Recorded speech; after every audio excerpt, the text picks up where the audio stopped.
Hello everyone, welcome back to this channel. In this video, I will show you the easy and clear steps on how to edit member profile Alibaba application on computer.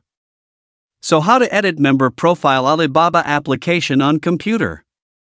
Make sure you keep watching this video until the end. Let's get started right away.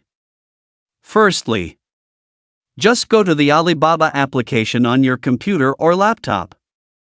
And this is the initial display on Alibaba. Just move the cursor to the top right of the screen. There are many choices. Tap icon profile.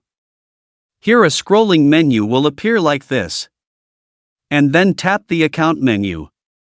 Many menu choices will appear like this. Tap the member profile menu.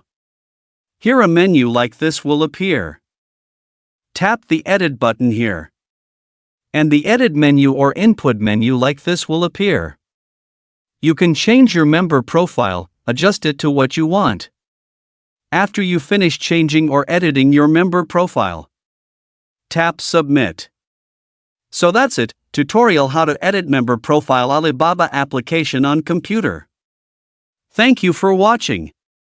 I hope this video is useful. See you in the next video.